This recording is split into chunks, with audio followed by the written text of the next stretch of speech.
বিসমিল্লাহির রহমানির রহিম। আসসালামু আলাইকুম। শুভ সকাল। কেমন আছেন আমার প্রিয় বন্ধুরা? আশা করি আল্লাহর অশেষ রহমতে আপনারা সবাই অনেক অনেক ভালো আছেন। আমিও আল্লাহর অশেষ রহমতে আপনাদের সকলের দোয়ায় আলহামদুলিল্লাহ ভালো আছি। তো কাছে দূরে দেশ বিদেশে যে যেখান থেকে আমার এই ভিডিওটা দেখতেছেন, তো তাদের প্রতি রইল আমার আন্তরিক ভালোবাসা ও শুভকামনা। তো বন্ধুরা, আমার ভিডিওটার সাথে এখন যারা এই মুহূর্তে যুক্ত আছেন, প্লিজ বন্ধুরা আমার ভিডিওতে একটা লাইক দেন।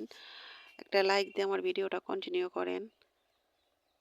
আর নতুন বন্ধুদের বলতেছি, প্লিজ বন্ধুরা ভিডিওটা না টেনে সম্পূর্ণভাবে মনোযোগ সহকারে দেখুন। হয়তো কোথাও কোনো একটু অংশ আপনাদের ভালো লেগে যাবে।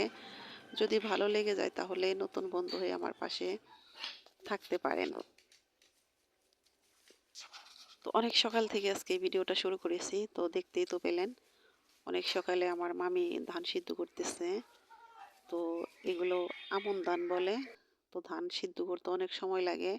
তো মামি বলতেছে আমার বেলা হয়ে যাইতেছে, আমার ধান সিদ্ধ হইতেছে না, অনেক তাড়াহুড়া করতেছে। এদিকে দেখেন গরু ছাগল হাঁস মুরগি কবুতর সব আছে, এইগুলো সময় দিতে হয়।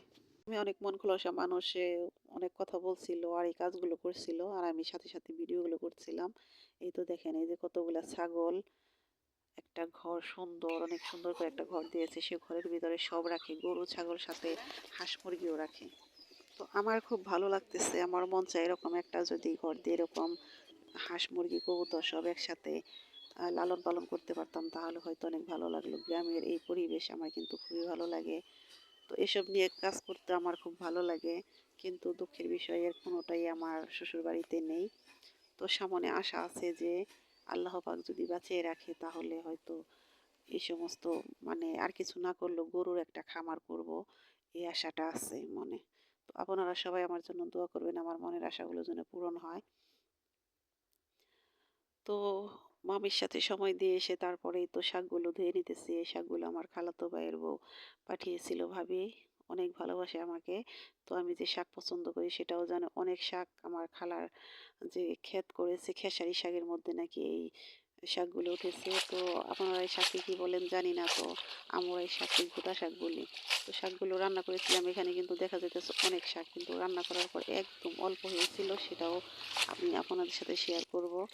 তো শাকগুলো খেতে অনেক মজা লেগেছিল, খেয়েছি। তো সে শাকগুলো ধুয়ে নিতেছি, এখন এই শাক রান্না করব। আর হলো নদীর মাছ, সেগুলো রান্না করব। তো জানি না এই মুহূর্তে আমার কোন প্রিয় বন্ধু আমার এই ভিডিওটার সাথে আছেন। প্লিজ বন্ধুরা, যদি ভিডিওটা দেখতে দেখতে লাইক দিতে ভুলে যান, একটা লাইক দিয়ে দেন। একটা লাইক আমার কাছে অনেক মূল্যবান। আপনাদের একটি লাইক, একটা কমেন্ট আর একটা সাবস্ক্রাইব যদি বাড়ে তাহলে কিন্তু আমাকে আরেকটা নতুন ভিডিও বানাতে অনেক মনের ভিতর উৎসাহ জাগায়, আমার খুব ভালো লাগে। তো বন্ধুরা, এই তো কথা বলতে বলতে এই তো দেখেন শাকটা প্রায় হয়ে গেছে। তো শাকটা অনেক সময় নিয়ে রান্না করেছিলাম, অনেক কচি শাক ছিল, টাটকা ক্ষেতের শাক। তো শাকের মধ্যে কিছুই দিইনি, শুধু কাঁচামরিচ আর হলো লবণ দিয়ে শাকটাকে আমি ভালো করে সিদ্ধ করে নেব। তারপরে এর মধ্যে পেঁয়াজ কাঁচামরিচ, সরি, পেঁয়াজ আর হলো রসুন দিয়ে তারপরে বাগার দেব। তো শাকে পেঁয়াজ কুচি না দিলেও চলে। তো অনেকে বলে এটার মধ্যে পেঁয়াজ যদি আগে দেওয়া হয় তাহলে নাকি শাকটা মজা লাগে না। তো এই কথাটা আমার যা বলেছিল। তো আমি তারপরে থেকে আর কি এই শাকে আর কি ওই আগে পেঁয়াজটা দিই না, অন্য শাকে দিই কিন্তু এই শাকে দিই না। এই তেল বাগারের মধ্যে আপনারা চাইলে শুকনো মরিচও দিয়ে দিতে পারেন। তো শুকনো মরিচ নাই, সে কারণে আমি শুধু পেঁয়াজ আর রসুনটা একটু বেশি করে দিয়েছি, এগুলো দিয়েই বাগার দিব। তো শাকটা হয়ে গেলে তারপরে আমি পদ্মা নদীর মাছ, এই যে নদীর মাছ, সে মাছটা ভুনা করব। তো পাশেই বসে আছে আমার মামাতো বোন। তো আমার মামাতো বোন বয়স কিন্তু একদম কম, এবার হলো এসএসসি দেবে। তো আমার মামাতো বোনটাকে বিয়ে দিয়ে ফেলেছে, বিয়ে দেয় নাই, বিয়ের কথা চলতেছে। তো ছেলে বিদেশ থাকে।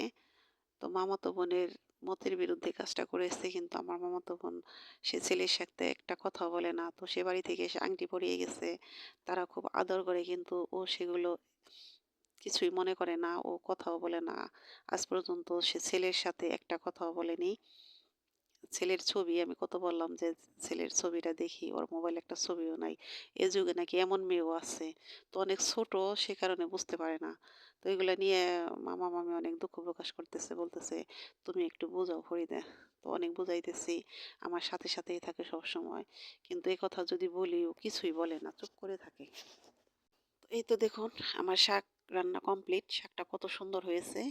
আর এই তো হলো পদ্মা নদীর মাছ। এই মাছটা এখন ভুনা করব। তো একদিকে মামাতো বোনকে বুঝাইতেছি আর আরেকদিকে মামা মামিকে বুঝাইতেছি কারণ কাউকে কারো সামনে বুঝাই না। তো মামা মামিকে বলেছি ওর তো বিয়ের বয়স হয় না, এবারে কিসের জন্য এই কাজটা করেছেন, ভালো ছেলে দেখে বলেই, টাকা পয়সা দেখে, ধন সম্পদ দেখে তো আর সব কিছুর সাথে তো আর মন বিনিময় হয় না। তো ওর মনের বিরুদ্ধে কাজটা করা আপনাদের একদম উচিত হয় নাই। তো বিয়ে তো আর হয় নাই, কোনো সমস্যা নাই, যদি ওর অমত থাকে, মানে যদি কিছুতে ও রাজি না থাকে তাহলে এই বিয়েটা ক্যান্সেল করে দেওয়া উচিত।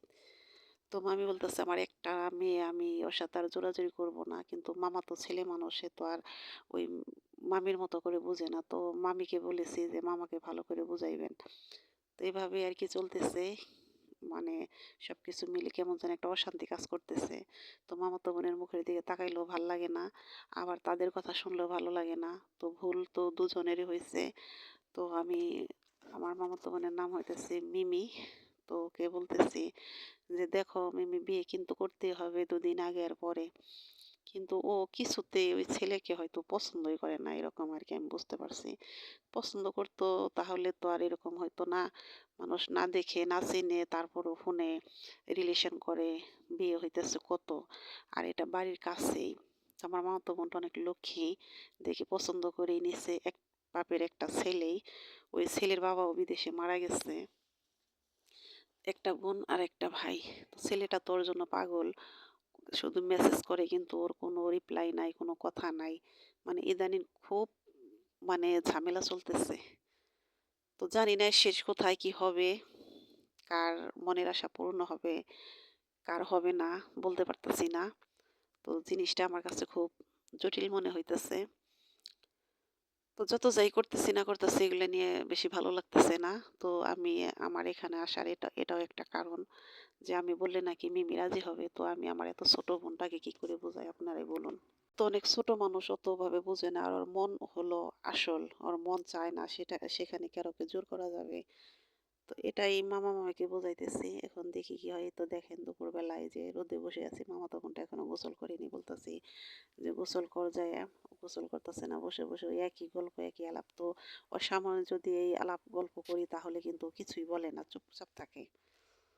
তো বন্ধুরা অনেক কথাই বললাম, আমার এই ভিডিওটা কেমন লাগলো বসে আমাকে কমেন্ট করে জানাবেন। আজকের মতো এখানেই বিদায় নিলাম। আল্লাহ হাফেজ, আসসালামু আলাইকুম।